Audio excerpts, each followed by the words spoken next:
Joining me now from Washington is political reporter Lewis Nelson. Lewis, thank you for joining us.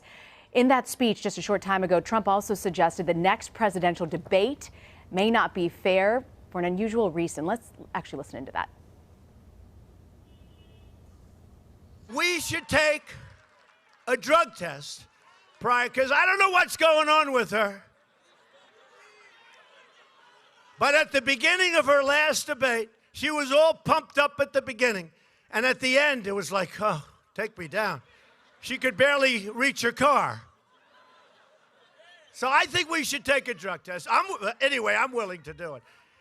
You know, it's fascinating to hear him today make these allegations suggesting that she's using performance-enhancing drugs. What was that about today? Why did he do that? He even challenged her pretty much to taking a drug test. Yeah, and I mean, that seems to be just sort of a normal, off-the-cuff Donald Trump sort of a line, as odd as that sounds for me to say that that's normal. You know, again, it speaks to this sort of cooked-up theory he has in his head that Hillary Clinton isn't healthy, isn't fit, doesn't have the stamina to be president, even though there's really not a ton of evidence to that. These are the sort of things that sort of whip up his base, get the attendees at his rallies really going.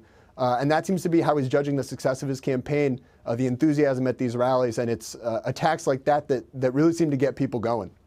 I'm curious when you mentioned the enthusiasm, because Friday night, I'm wondering what the strategy was here. He opened up a rally by bringing Women for Trump on stage. They spoke on his behalf, but is this really an effective way to combat sexual misconduct allegations against him by bringing these women out? I mean, who is this playing to? I think with everything he seems to have done in the past week, Donald Trump really seems to be playing to his base. The question sort of remains whether or not this helps him win any new voters, bring in any independent voters sort of into his camp.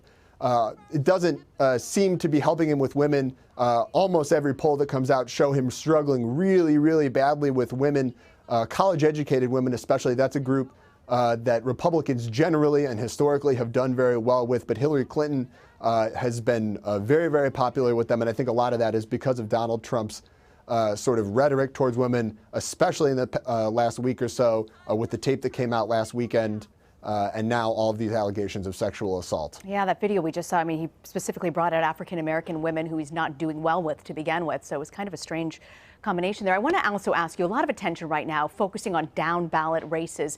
What challenges are Republicans in the Congress who are up for re-election next year? What are they facing when they're juggling the situation with Trump, but also trying to get re-elected and regain control there of Congress? Retain control, I should say. Sure. Yeah, I think there's a really difficult balancing act that they have to weigh there. If you step away from Trump, if you disavow him, abandon him as your party's nominee, that Republican base for whom Donald Trump is still very, very popular might abandon you if you're, you know, Joe Congressman or Joe Senator running for re-election. At the same time, endorsing Donald Trump right now is sort of a difficult proposition for a lot of these folks because, again, all these groups that are hesitant to get behind him, a lot of these independent voters, you want to court them as well as a Republican running for Congress or for Senate. And it's tough to do when your opponent can hammer you over and over again with your endorsement of Donald Trump. There's a real tightrope act that you have to do to kind of thread that needle a little bit. Speaking of his opponent, Clinton is actually dealing with her own issues over these leaked emails between her campaign aides. And one, there's a suggestion on how to break Clinton out of the bubble, as they call it, by making beds in hotels or actually working behind the counter at McDonald's or Chipotle. What does that say about her campaign and the struggle that she's been having with her public image? Yeah, I mean, I think that speaks to the problem that Hillary Clinton's had all along, that she is sort of this career politician, that she's been doing this for so long that a lot of people feel like she has trouble relating to them, relating to sort of the common, regular Joe Schmo American. And I think that this email, this plan, the suggestion that she sort of get into a blue-collar job, work behind the counter at a McDonald's, work as a maid in a hotel, something like that, is an effort to try to combat that and push back against that notion a little bit. But that's been a problem for Hillary Clinton for a long time. You know, ever since she was in the White House as First Lady and then as a Senator and Secretary of State, she's never totally been able to connect terribly well with blue-collar Americans. And I think that that's why one reason why Donald Trump has been really successful with that group. He seems to be speaking to that group sort of specifically, and Hillary Clinton has had a hard time connecting with them in that same way. You know, another problem that she's had is transparency, the issue of transparency. In one of the email exchanges, campaign chairman John Podesta suggests that holding emails between Clinton and President Obama from becoming public under executive privilege kind of helps that bubble narrative there, that, you know, everything she does kind of has this veil of secrecy. How does she escape that? And does it really matter in these last final weeks? I don't know how she escapes it sort of so close to Election Day. I think that at this point, it seems to me that the narrative on both of these candidates is sort of cast.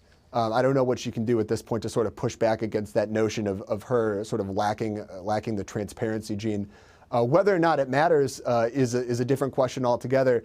Donald Trump's campaign, if it's not self-destructing, seems to be coming fairly close to it. He's been struggling to sort of get back on the offensive. His campaign has been playing defense for a couple weeks now, ever since that first presidential debate. And I think that's why you see Hillary Clinton, not playing a little bit of four corners offense or prevent defense, so to speak, just trying to, letting Donald Trump take care of Donald Trump right now and not doing too much to get in the way of him running his own campaign. Yeah, sometimes I guess in politics, you just got to step out and get out of the way. Lewis Nelson from Politico. Thanks for joining us, Lewis. It's a pleasure. Thank you so much, Rena.